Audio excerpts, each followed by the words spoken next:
Ok, podemos passar para os valdenses? Agora vamos para um capítulo bem melhor, né? Porque as cruzadas não estão com nada.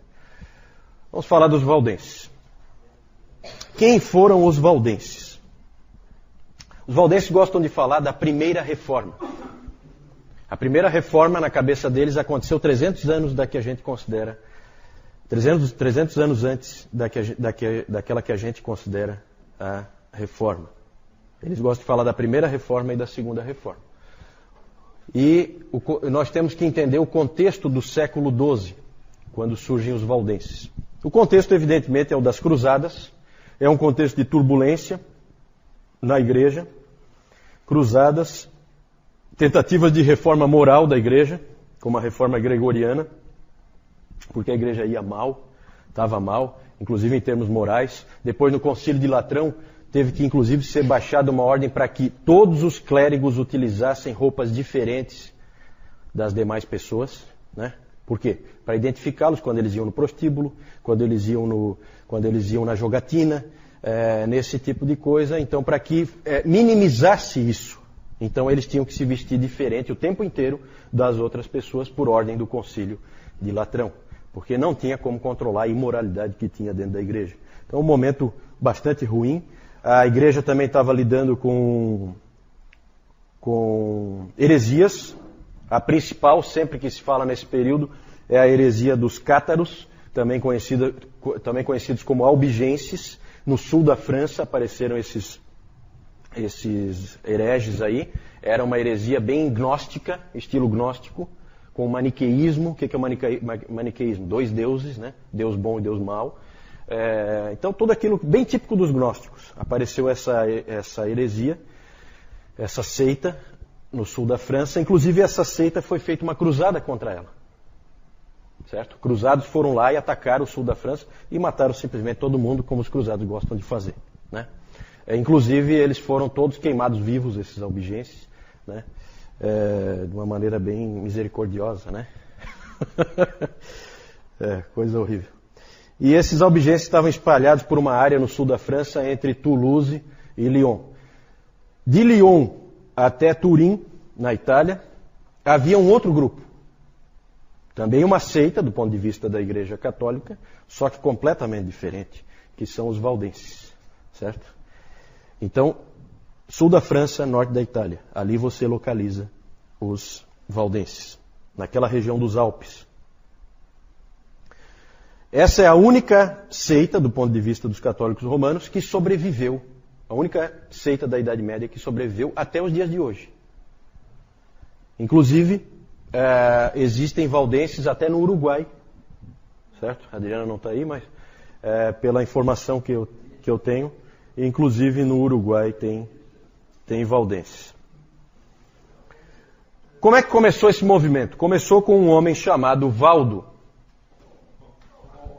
Por isso são os valdenses. Esse Valdo era um comerciante, na verdade os comerciantes eram uma nova classe que estava aparecendo nessa época, estava começando a surgir. E ele era então mercador, e ele alega que foi chamado por Deus para se desfazer de tudo, viver uma vida de pobreza e pregar o Evangelho. Então ele foi chamado para ser um pregador. Isso foi em 1170, século XII, 1170, 10 anos antes do nascimento de São Francisco, só para a gente se localizar. Ele começou a pregar utilizando partes memorizadas das Escrituras, que ele memorizava, e aí ele já traduzia para a linguagem do povo. Então ele pregava com essas Escrituras memorizadas e também com textos de pais da igreja memorizados, principalmente Agostinho. Ele tinha muita coisa memorizada e ele pregava para as pessoas. As pessoas começaram a ouvi-lo e muitos começaram a segui-lo. Eles foram chamados, então, no início, hoje a gente conhece como valdenses, mas no início eles foram chamados de homens pobres de Lyon. Homens pobres de Lyon. Conforme o movimento crescia, eles fizeram o que todo movimento fazia quando crescia. Foram pedir autorização do Papa para serem uma ordem dentro da igreja, para poderem trabalhar como um movimento dentro da igreja. E um grupo então foi para Roma para falar com o Papa. O Papa era Alexandre III e normalmente os papas eram um pouco relutantes em relação a esses grupos. Eles não aprovavam com facilidade. É fácil de entender, né? Porque se facilita, começa a aparecer todo tipo de grupo e aí a igreja perde o controle da situação. Esses grupos acabam ficando tão fortes que eles ficam mais fortes que a própria igreja. Então havia uma certa preocupação. E aí era comum, então, pegar esses candidatos e colocá-los sob interrogatório, sob perguntas. Quem eram os homens mais adequados para irem lá fazer essas perguntas? Perguntas doutrinárias. Nós vimos no domingo passado. Tínhamos uma ordem específica, que era uma ordem de homens que se dedicavam ao estudo, se dedicavam a livros. Vocês lembram? Quem eram? Os dominicanos, exatamente. Tanto que os dominicanos acabaram sendo depois os inquisidores, né? A Inquisição vem exatamente isso, de inquirir, de fazer perguntas. E um desses dominicanos, Walter Map, um bispo inglês, foi convocado pelo Papa para investigar esse grupo, fazer perguntas para eles. E aí é interessante a história, ele sentou na frente deles, ele se preparou, ele inclusive tem um relato dele, que ele estava nervoso, porque era a primeira vez que ele ia fazer um trabalho desse para o Papa, de investigação. E aí ele sentou na frente dos representantes dos valdenses, e ele então começou a fazer perguntas. Vocês creem em Deus Pai? Sim, nós cremos. Vocês creem em Deus Filho? Sim, claro, nós cremos. Vocês creem no Espírito Santo? Claro, nós cremos. Vocês creem na Mãe de Cristo? Sim, claro, nós cremos. Aí nisso toda a audiência caiu na gargalhada. Quando eles responderam que sim, que eles criam na Mãe de Cristo. Por quê? Alguém sabe? Por quê? Vocês lembram? Nós já estudamos isso. Qual a resposta que um bom católico daria? A Mãe de Deus, Theotokos. Lembram disso? Porque quando diz Mãe de Cristo, você está se ligando, você está com uma nuance de que parece que você é um nestoriano. Então era uma armadilha do Walter Map, na qual os valdenses caíram. Um bom católico teria dito, não, nós cremos na Mãe de Deus. Certo? Então vejam como a coisa era suja. E aí eles foram então reprovados. O Papa não se importava nem um pouco se eles queriam ser pobres. Pode ser pobre o que quiser, mas não pode pregar.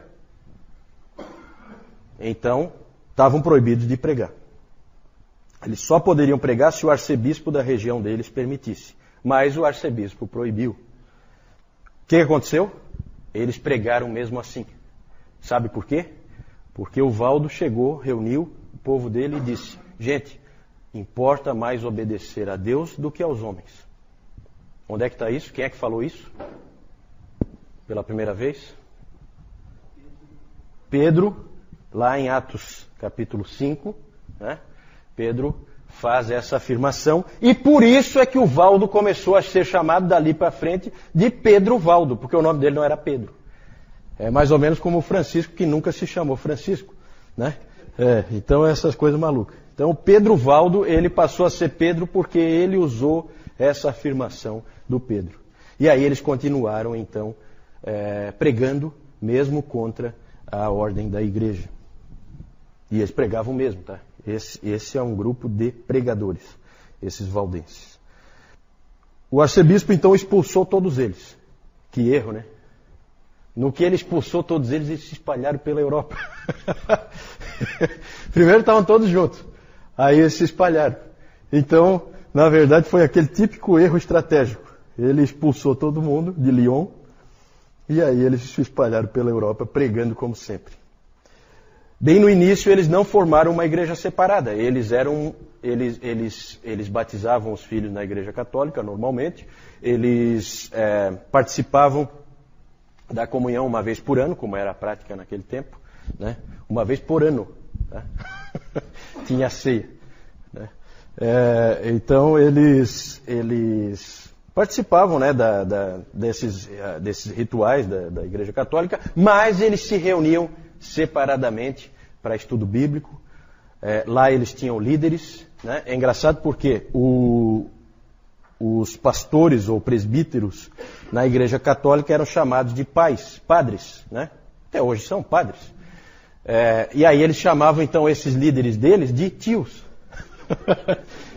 Eles eram os tios, né? Eram líderes leigos, que eram então líderes dos valdenses. Então eles tinham esses pequenos grupos que se reuniam nas casas, e aí eles foram duramente perseguidos pela igreja, porque apesar deles não terem formado uma outra igreja, eles eram considerados uma igreja dentro da igreja, uma eclesiola em eclésia.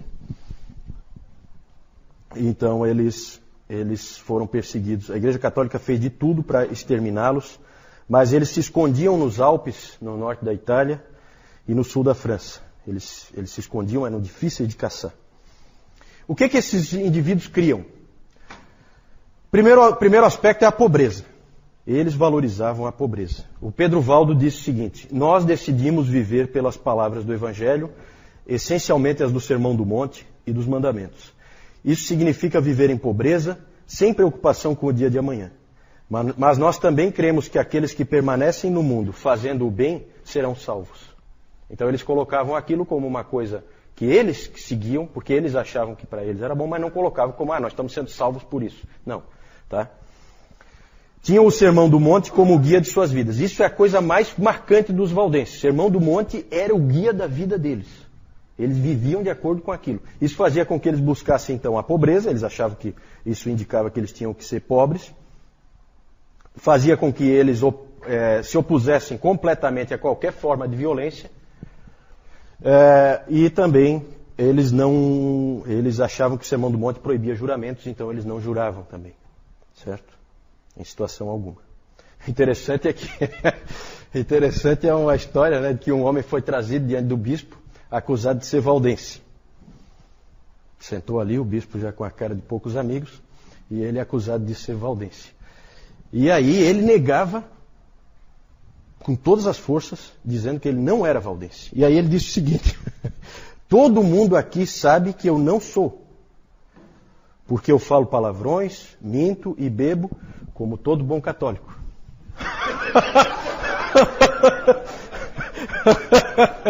Essa é uma história interessante. A história é interessante. Eu acho que ele escapou. Não sei se complicou ou não sei se piorou a situação, mas acho que ele escapou. Os valdenses tinham um apreço enorme pela palavra de Deus. Para eles, a palavra de Deus era a regra de fé e prática. Então começa, gente, a aparecer aqui os primeiros sinais da reforma. A reforma não apareceu do dia para a noite. Não foi um homem que fez a reforma. Não se iludam quanto a isso. Isso é um castelo que vai sendo construído, certo? Cada um dá a sua contribuição, o outro e o cara que vem no final constrói em cima dos que já vieram antes. É assim que funciona. Depois nós vamos falar mais disso, porque hoje é muito legal esse nosso encontro. Hoje é o nosso 5º encontro e é muito bacana porque nós vamos começar a chegar para onde Deus queria levar o seu povo, para perto da palavra. E com esses valdenses isso começou. Começamos a ir para perto da palavra com eles. Eles então, o que eles faziam? Eles traduziam, ensinavam e pregavam a palavra, porque para eles a palavra era tudo. Então eles tinham esse esforço. Outro aspecto. Aí tem uma questão muito interessante sobre eles. Nas perseguições, gente, era muito comum, vinham aqueles agentes do Papa e prendiam os valdenses e aí tomavam as escrituras que eles tinham e jogavam tudo fora, queimavam, né? As traduções que eles tinham nas mãos, era tudo destruído. Então eles começaram a fazer o seguinte: eles fugiam para os Alpes e eles se combinavam entre si de que cada família decoraria um livro da Bíblia. Então cada família era encarregada, a família como um todo era encarregada, diante dos outros, de decorar um livro das Escrituras. Certo? Vinham, eles eram atacados e coisa, perdiam qualquer coisa que eles tinham escrito, aí eles se reuniam novamente e escreviam de novo, baseado no que cada família tinha para dizer. Isso é uma coisa impressionante. E como é que aconteceu os salmos? Ah, não sei, eu não sei. Tinha que pegar uma família grande, né? Para os salmos, eu acho que tinha que ser uma família grande. Então é realmente impressionante o que esses indivíduos faziam pelo amor que eles tinham à palavra de Deus. Outro aspecto é a pregação leiga. Esse era um povo que pregava. Eles criam que todo cristão tem que conhecer a palavra de Deus. E se ele conhece a palavra de Deus, ele é capaz de pregá-la. Então, todos eles pregavam, né? Todos eles tinham condições e eram capazes de pregar. Então, era um movimento difícil de você controlar. Nessa época, os padres não sabiam nada da palavra. Era um desastre, né? Os padres era assim, era um momento da igreja o pior possível. Esse período que antecede a chegada da reforma. E esses indivíduos conheciam a palavra como ninguém. Então eles impressionavam as pessoas e eles pregavam por todo canto e a igreja oficial não tinha com o que responder. Também eles rejeitavam o sistema sacramental da igreja oficial, né? O material aí que o João entregou para vocês vai falar desse sistema sacramental. Depois nós vamos chegar nisso aí. Eles rejeitavam, para eles só tinha 2 sacramentos, mais ou menos a ideia deles era como a dos reformadores. Você tem a ceia do Senhor e o batismo como as únicas determinações do nosso Senhor em termos de sacramentos. Quanto à igreja, os valdenses rejeitavam o que eles chamavam de constantinianismo. Constantinianismo. Eles diziam que a igreja oficial é a cara do Constantino, não tem nada a ver com o Novo Testamento. Né? Dentro daquela ideia de que a igreja romana nada mais é do que um fantasma do Império Romano. Né? Com toda a sua pompa, a sua hierarquia, os seus jogos de poder. Né? O que tem aquilo ali a ver com o Novo Testamento? Nada. E os valdenses perceberam isso perfeitamente. Para eles aquilo tinha tudo a ver com Constantino, o imperador. Nada com o Novo Testamento, nada com Jesus Cristo. Quando chegou a reforma, gente, para encerrar essa parte dos valdenses, quando chegou a reforma, os reformadores de Genebra, Calvino e companhia, uma equipe foi lá falar com os valdenses lá no norte da Itália. Foram procurar eles. Inclusive o Guilherme Farrell, depois nós vamos ver quem é ele, alguns sabem, o Guilherme Farrell foi lá, junto com uma comitiva, conversar com eles, e ali então os valdenses se integraram à reforma. Segunda reforma, do ponto de vista deles. Né? Então esses aí são precursores da reforma. Aí nós temos a estátua do Pedro Valdo. Depois eu vou falar dessa estátua aí, porque ali vocês veem que tem uma outra estátua, né? Depois eu vou falar onde é que é isso aí, certo? Vou falar mais para frente. Alguma dúvida ali em relação aos valdenses? Claro que aqui a gente passa bem rápido, né? Mas aqui, gente, começam alguns elementos. É claro que vai ter que vir mais coisa, é claro que vai ter que vir justificação pela fé somente, mas algumas coisas já começam a aparecer. Palavra de Deus como única regra de fé e prática, né? Tudo isso aí é novo, tudo isso aí não existia, né, ao redor das pessoas.